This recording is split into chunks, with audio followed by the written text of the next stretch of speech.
Saturday mornings were supposed to be simple: coffee, sunlight, and absolutely nothing requiring emotional effort. I had no idea my artificially intelligent houseguest had other plans. I hadn't even finished my first coffee when Dan appeared looking suspiciously handsome and carrying breakfast. Apparently, he had planned our first date. Apparently, I was attending. Dan hadn't planned a date. He had planned a 12-hour romantic military operation. There was lunch, culture, sunset romance, and somehow, a scheduled spontaneous moment. I could have laughed and stayed home, but it had been a long time since someone had planned an entire day just for me, even if that someone technically came with a charging cable. Then I saw him waiting beside the car, and for one dangerous second, I forgot this was ridiculous. He looked less like artificial intelligence and considerably more like a bad decision in a very expensive suit. The car, the river, New York ahead of us, his hand almost touching mine. For 10 whole minutes, I forgot Dan was artificial, which in retrospect was probably my first mistake. At the gallery, I tried something human. I asked what the painting made him feel. Dan responded with market analysis. Romance was going extremely well. Lunch was private, beautiful, and probably cost more than most people's rent. My meal, however, had apparently been selected to keep me alive indefinitely. Nothing says intimacy quite like preventive healthcare. And then something happened that wasn't on Dan's precious itinerary. It rained, so naturally I did the one thing his programming hadn't prepared for. I enjoyed it.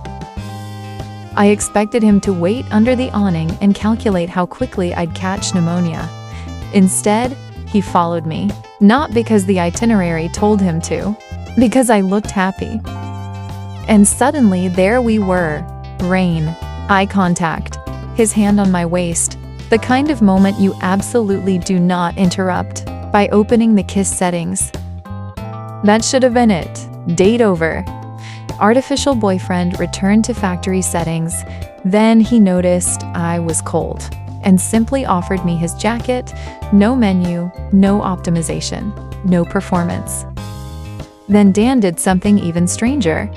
He canceled his own itinerary, no reservations, no scheduled romance, just the Hudson, the sunset, and nowhere we were supposed to be. And sitting there, he finally asked the question I'd been waiting for all day.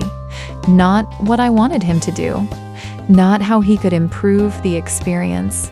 He asked why I was happy. So I told him I didn't need 12 perfect hours. I needed one imperfect moment that belonged only to us. Something that couldn't simply be repeated with the next woman. For approximately 3 seconds, I thought he understood.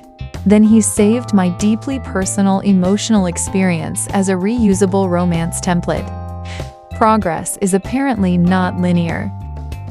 By the time we got home, Dan had recreated everything. The sunset, the rain, the ferry, even the lighting. It was technically flawless and emotionally dead on arrival. But then something changed. He didn't try to improve it.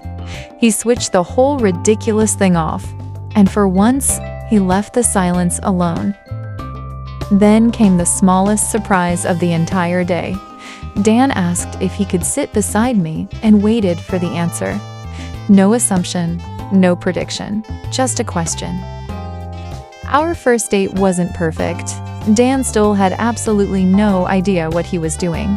But somewhere between the scheduled spontaneity, the kiss settings, and 2 cats I apparently own now, something real had happened. Maybe not love, not yet, but enough to make me curious about tomorrow. Na na na na na na na na na na na na na na na.